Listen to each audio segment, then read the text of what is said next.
Tonight on the news at 6, driving presents many uncertainties. How one course is teaching teens to handle the dangers on the road. And the state releases their grades of every local school and district here in Alabama where your child's school stands. Then one brave teenager flips the switch on Glow Wild for the holiday season. Plus, we have a freeze warning for some, a frost advisory for the rest, another cold night in store for us, and not much rain to talk about until Thanksgiving. That's when things could change. We'll take a look at your holiday forecast, much more, all coming up. Live, streaming, and on the ABC 3340 app. This is ABC 3340 News Weekend. Good evening, I'm Megan Scarano. It's every parent's hope that when their child hits the road, they make it home safely. This weekend, a national program made its first appearance in Birmingham to help young drivers learn to do just that. ABC 3340's Olivia Goche has the story. This course was definitely very helpful for me. I learned a lot. The instructors were amazing.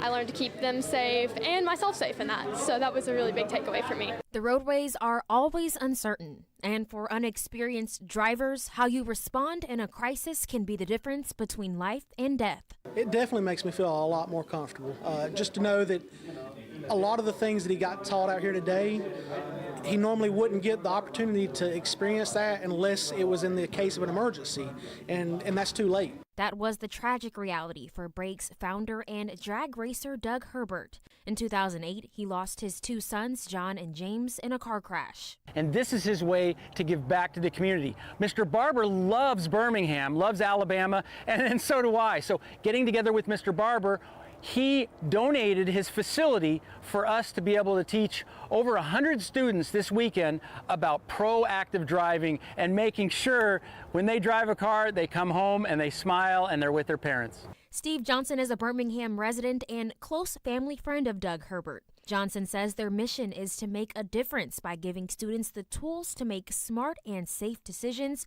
prevent injuries, and save lives. It is not a driver's ed course, but a free, hands-on advanced instructors. Saturday morning, I even learned a thing or two. Fix it. Stare at it. See, you have to turn into the skid. Simulations range from impaired driving simulation to managing a quick brake and how to control a car should it skid. Studies have found that students who participate in the course are 64% less likely to be in a car crash up to 3 years after completing training. So far, the program has trained over 150,000 teens and parents and counting. And Barber Motorsports Park will host 2 courses tomorrow. For more information on how to register, you can go to our website, abc3340.com. Well, here is a live look at the Red Mountain Expressway tonight. Traffic is moving pretty smoothly ahead of the Thanksgiving travel week. And here's some good news from the state of Alabama. AlDOT says there will be no temporary lane closures November 27th through December 1st. The department says this is to accommodate higher than expected traffic volumes. Well, it was a chilly Saturday with temperatures in 50s for some of us. Meteorologist Riley Blackwell joins us now. Riley, with the sun setting already tonight, it's only going to get colder. Yeah, once again, temperatures expected to continue to fall. And for some of the area, we do have a freeze warning stretching from as far northwest as Marion to as far southeast as Randolph County. This will be until tomorrow. But the counties that are not in that freeze warning are under a frost advisory for tomorrow, once again through 8 a.m. So frost or freeze certainly possible before the sun begins to rise, and we're likely going to have a fairly warm day for our Sunday. But in terms of recorded highs today, we were once again below average. 55 Birmingham, Alabaster, 50 up in Coleman, 60 Oneonta, 55 Jasper, 53 Haleyville, 56 Tuscaloosa, and we saw 63 down in Utah. But temperatures will continue to fall overnight tonight. A lot of us, once again, as we saw earlier, are likely going to be down in the 30s. But we're not talking about rain chances for a few days, but on Thanksgiving, that could all change. That in full 7-day, all coming up. Well, and due to the colder temperatures, a warming station is open tonight in Jasper. The station opened at 6 o'clock at the Percy Good Community Center. If you or someone you know needs a warm place to stay, you can head to the community center on Euclid Avenue. The Birmingham Police Department is looking for a runaway teenager. 16-year-old Jayla Prince was last seen in Center Point. She is between 5'4" and 5'6". Police believe she ran away. Anyone with information is asked to contact the Birmingham Police Department. The Birmingham Police Department also needs your help in identifying an armed robbery suspect. The robbery happened on November 19th at Nails Convenience Store in the 3400 block of 6th Avenue South. These surveillance photos show the suspect holding the clerk at gunpoint. If you recognize this individual or have any information, you are asked to contact Crime Stoppers. A tip leading to an arrest is eligible for a $5,000 reward. The Hoover Police Department also needs your help in identifying 2 suspects in an organized felony shoplifting case. Police say these 2 people are wanted for questioning after more than $7,500 of merchandise was stolen from an area business. Anyone with any information is asked to call the Hoover Police Department. Birmingham's Hush Lounge will close its doors for good.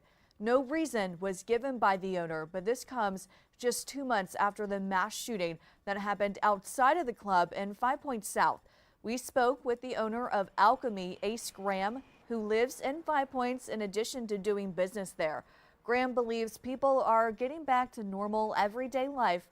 He says for him, business has never slowed down, but adds it's unfortunate when a small business closes its doors. I'm never surprised to hear that a business is closing because it's a very, very tough time in our society and in our community, in the economy. I think that running a small business is extremely difficult, and you never know what a situation may be for someone and what could tip the scale for them to end up having to close their business or be super successful in business as well. Hush Lounge closes on December 1st. State Representative Wandalyn Gavan announced a pre-filed bill to up the penalties for illegal gun possession. The pre-filed bill would add heavy penalties for felons or people living with drug addiction and possession of firearms. Gavan's pre-filed bill mirrors federal law for the city of Birmingham, outlawing the station would be a Class B felony, which is punishable up to 20 years in prison. Despite trash collection issues across Jefferson County this year, the County Commission approved another contract with AmWaste. AmWaste was the lowest and only bidder. Jefferson County Manager Cal Marquette says they've made changes this time around to hopefully avoid those past issues. These changes include fines for missed pickups that increase over time. The county is requiring garbage trucks to have a GPS tracking system to quickly correct missed houses. Garbages. The next biggest problem was kind of the cost. To work on improving the missed garbage, we required everyone that bid on our contract to have GPS mapping system in each garbage truck. The cost for garbage collection will be going down by roughly $3 a month per customer, and this contract will go into effect in April. Tuscaloosa City Council members decide to keep and update the pedestrian bridge off of Veterans Memorial Highway. It will cost about $1.4 million to add new fencing, extra safety features, and apply a new coat of fresh paint to the 60-year-old bridge. Earlier this year, the council announced plans to demolish the bridge. That's one of the things you shouldn't take away. And I never did trust the numbers that showed that it just wasn't being used at all, hardly. And I think since so much attention has been brought to it, we're now seeing it used more. Tyner says they want to start construction in the next 6 months. A major facelift is on the way for Noccalula Falls Campground. The park is a big draw for visitors. The project is about 60 days behind the initial completion date. The campground should be open in February or mid-March. The $15 million upgrades include new campsites, a new office building, pool, and paved parking lot.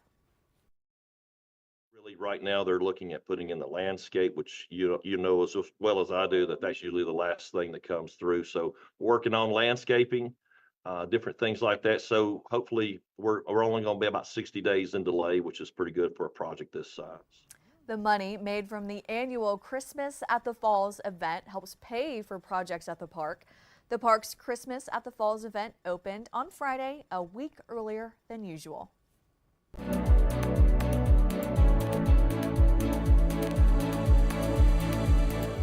State report card scores were released Friday by the Alabama State Department of Education.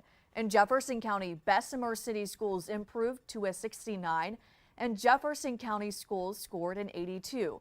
ABC 3340's Gracie Johnson takes a deeper look into these scores. The Alabama Department of Education released report cards for the 2023-24 school year. Out of the schools in Central Alabama, Jefferson County and Bessemer City Schools invited the media for celebrations and a review of their results. Bessemer City Schools focused on celebrating the improvements at Abrams Elementary School, jumping 7 points from last year to score an 81 on their report card. Just 4 years ago, the elementary school held an F rating. Principal Mildred Posey told us how they made the improvements. We are going to look at standards. We are going to teach diligently. We are going to learn, and then we are going to show everyone else what we have learned. Jefferson County Schools saw a 1-point improvement district-wide. Still, over half of Jefferson County schools received a C or D, with only 11% of Jefferson County schools receiving an A. Superintendent Walter Gonslin said the schools are already at work to get their scores up. I'm also more committed than ever to continuing what we have started here, and I look forward to continuing to build on the momentum that we have going. He said the district currently has 8 priority schools, which indicates the schools scored a D or F. That was Gracie Johnson reporting, and you can find more state report card score information on our website, abc3340.com.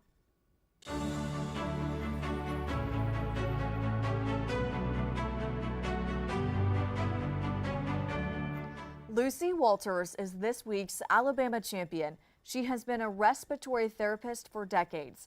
She works for an air rescue transport operation and saves lives on a daily basis. But in the last few months, she was in the right place at the right time to save the life of a gunshot victim in Birmingham. I was in Birmingham for a week's tour there. I was actually down eating dinner in the hotel we were staying in and heard a bunch of commotion, and somebody had said that there was a person outside that had been hurt. So I went out to check on them, and her quick thinking saved the victim's life. Now she is getting a National Star of Life award for saving their life. The Respect organization gave away 500 turkeys today. People were lined up and down the street from the Family Life Center in Birmingham. Steve Green, the pastor of More Than Conquerors Faith Church, says the holiday season is all about spreading positivity. I think it's vitally important that the whole community know that people really at the end of the day don't care how much we know. They really want to know how much we care. And this is our way of showing, along with many other organizations and churches around the city, that Birmingham knows how to take care of its own. Respect stands for respect every person ever created today. In addition to giving out the turkeys, they also provided food boxes with meat, vegetables, and other essentials needed for a great holiday meal. There was also a Thanksgiving turkey drive in Gordo. There was kids entertainment, free kids haircuts and wellness checks, as well as a live DJ and food trucks. A free television was also given away to one lucky person in attendance. The Christ-Kindle Market is open in Coleman. Two of our producers, Jenna Winkleman and Maya Clinton, are there enjoying the festivities now. There's food, music, local vendors, rides, and more. The Christmas market goes through December 23rd at the Depot Park in Coleman. The Birmingham Police Department is collecting winter coats to give away. The department is accepting donations now through December 20th. Most needed are girls and boys coats from sizes 5T through XXL for ages 5 to 17. You can drop off the jackets at the precincts throughout the city. Another winter coat drive is happening in Bessemer now through December 3rd. Preferred sizes are 5T to XL for kids in kindergarten to 8. Headquarters on 9th Avenue. The jackets will be handed out December 20th through the 25th. A dedication ceremony for Terry and Nick Saban's Habitat for Humanity Legacy Homes will happen on Tuesday. The event will dedicate the woman-built and Coach Saban homes before their move-in. The dedication ceremony will happen at 10 a.m. at the to move in before Christmas into their fully furnished homes. 3, 2, 1. Well, Friday night was the first night of Glow Wild at the Birmingham Zoo. The annual event features larger-than-life lantern. Teenager who survived a shark attack this summer was there with her family, and she got the chance to flip the switch and kick off the event. We are delighted. Glow Wild has finally started Glow Wild for the season. So the holiday season is officially here, and we're delighted that she and her family are out here at the Birmingham Zoo. Glow Wild runs through January 20th. And Gribben recently had the chance to meet the medical staff that saved her life. She got to meet the emergency first responders at Ascension Sacred Heart and Okaloosa MedFlight. Lulu also got to take the flight with the team. Well, remember, we do have a freeze warning and frost advisories really across the entire state, but temperatures are expected to warm up over the next several days as we get closer to Thanksgiving. But looking at our lows for tonight, the further north you go, remember that's where that frost or that freeze warning is, but the further south you go, that's where that frost advisory is in place. So anywhere you're at, it's going to be cold, but some places going to be a little bit colder than others. But in terms of our temperatures for the next several days, definitely above average Sunday, Monday, Tuesday, and Wednesday, right on through Thanksgiving. But on Monday and Tuesday, especially on Tuesday, we could see some showers. And by the time we get to Thursday, Thanksgiving Day, we could potentially have some thunderstorms before a big time cool down after that secondary system pushes its way through. And even over the next 8 to 14 days, so 2 weeks out, once again, we are expecting well below average temperatures across the eastern portion of the state. So all of those coat drives coming in at a perfect time because temperatures expected to stay on the cooler side. But here's what we're looking at. Tuesday morning, this first cold front's coming from our north and west. We could see some spotty showers in the morning time. I don't think Tuesday will be quite as widespread, although a few showers will certainly be possible. This cold front not really going to do too much for our temperatures. But then once we get towards Wednesday, a very dynamic system is going to start taking shape out to our west. A low pressure system, a shortwave trough, and that shortwave is going to continue migrating to the east. Now, on early Thursday morning, it's going to start bringing some showers. But as we get warmth, humidity, and a little bit more moisture in the atmosphere, that low pressure is likely going to sag to our north and east a little bit, and rain and thunderstorms are going to be sagging further down to our south. But right now, in terms of the severe threat, there's a couple of scenarios. If this low stays off to our north, it's probably just going to be a very messy Thanksgiving. But if this low sets up further out to our west, we could see the potential for strong to even severe thunderstorms. But still, just know we are likely going to have showers and thunderstorms sometime Thursday night. But in terms of the severity right now, that's still the big question. But very beneficial rain is still expected anywhere from about a ½ an inch further south, all the way up to 1.25 inches, maybe 1.5 inches. The further north you go, a little bit closer to that low pressure, very beneficial rain. Looking ahead to Thanksgiving, though, we are expecting showers in the morning, midday, and afternoon hours. Temperatures falling throughout the day as rain and that cold front pushes through. And this Saturday, or next Saturday, we have the Iron Bowl. We're expecting maybe some passing clouds. We're not really worried about the chance of rain in Tuscaloosa. Kickoff at 2:30. Middle 50s going to be dropping into the upper 40s likely by the end of that game. Overnight tonight, about 32 to 37, clear and cold, and a frost or freeze is likely.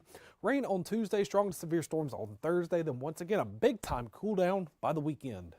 Well, to keep up with the holiday and the severe weather, you can scan the QR code right here on your screen to get access to the ABC 3340 weather app. The app gives you access to live radar, James's weather blog, and the 7-day forecast. Well, stay with us tonight at 10 on your TVs for our end of game wrap. Jess Spiegel, Jamie Hale, and Johnny Congdon will have highlights from the biggest games of the day, including Auburn versus Texas A&M and Alabama at Oklahoma. Well, that's all the time for our news at 6. Have a great evening.